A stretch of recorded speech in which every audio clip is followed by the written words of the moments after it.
ದರ್ಶನ್ ಜೈಲಲ್ಲಿ ಬಳಲಿ ಬೆಂಡಾಗಿದ್ದಾರೆ. ಎಲ್ಲಾ ವಿಚಾರಗಳನ್ನ ಜಡ್ಜ್ ಮುಂದೆನೆ ಪ್ರಸ್ತಾಪ ಮಾಡಿದ್ದಾರೆ. ಫ್ರಸ್ಟ್ರೇಷನ್ ಪೀಕ್ಗೆ ಹೋದಂಗೆ ಕಾಣಿಸ್ತಾ ಇದೆ. ದರ್ಶನ್ ಆಡಿರುವಂತಹ ಮಾತುಗಳನ್ನ ಗಮನಿಸ್ತಾ ಇದ್ರೆ ಒಂದು ಅವರ ಪರಿಸ್ಥಿತಿ, ತನಗಿರುವಂತಹ ಪರಿಸ್ಥಿತಿ ಎಂತದ್ದು ಅಂತ ಹೇಳೋ ಪ್ರಯತ್ನ ಮಾಡ್ತಾ ಇದ್ರೆ, ಇನ್ನೊಂದು ನನಗೆ ವಿಷ ಕೊಟ್ಬಿಡಿ ಅಂತ ಕೇಳೋ ಹಂತದಲ್ಲಿ ದರ್ಶನ್ ಇದ್ರು.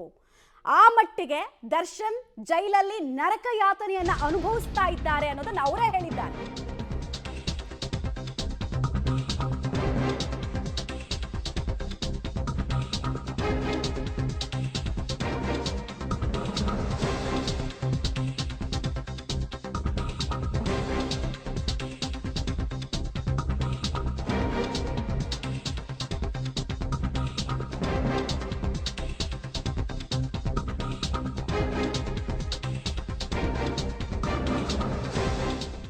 ಜೈಲಲ್ಲಿ ಕುಗ್ಗಿ ಹೋದ್ರ ದರ್ಶನ್ ಅನ್ನೋ ಪ್ರಶ್ನೆ ಇದೆ. ಕಾರಣ ಜೈಲಿನ ಸ್ಟ್ರಿಕ್ಟ್ ರೂಲ್ಸ್. ಆ ಸ್ಟ್ರಿಕ್ಟ್ ರೂಲ್ಸ್ಗೆ ಒಗ್ಗಿಕೊಳ್ಳೋಕಾಗದೆ ಖಿನ್ನತೆಗೆ ಜಾರಿದ್ರ. ಕಟ್ಟುಮಸ್ತಾಗಿದ್ದ ದರ್ಶನ್ ಅಂದ್ರೆ ರಾಜನ ರೀತಿ ಬದುಕಿದವರು ಏಕಾಏಕಿ ಜೈಲಿಗೆ ಹೋಗ್ಬೇಕಾಗತ್ತೆ, ಜೈಲಲ್ಲಿ ಒಂಟಿ ಕೋಣೆಯಲ್ಲಿ ಇರ್ಬೇಕಾಗತ್ತೆ.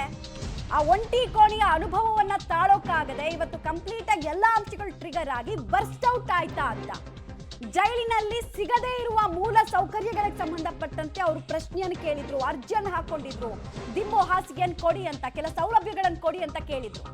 ಇವತ್ತೆಲ್ಲ ವಿಚಾರಣೆಯನ್ನ ಮುಗಿಸಿದ್ರು. ಇನ್ನೇನೆಲ್ಲ ಮುಗೀತು ಅನ್ಬೇಕಾದ್ರೆ, ಡಿಸ್ಪೋಸ್ ಅನ್ಬೇಕಾದ್ರೆ ಜಡ್ಜ್ ಮುಂದೆ ಮಾತನಾಡೋದಕ್ಕೆ ಅವಕಾಶವನ್ನು ಕೇಳಿದ್ರು.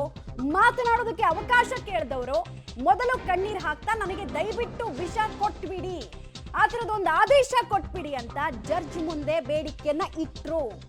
ಅದಾದ ಮೇಲೆ ತಮ್ಮ ಪರಿಸ್ಥಿತಿಯನ್ನ ಅವರು ವಿವರಿಸ್ತಾ ಹೋಗ್ತಾರೆ ಜಡ್ಜ್ ಮುಂದೆ.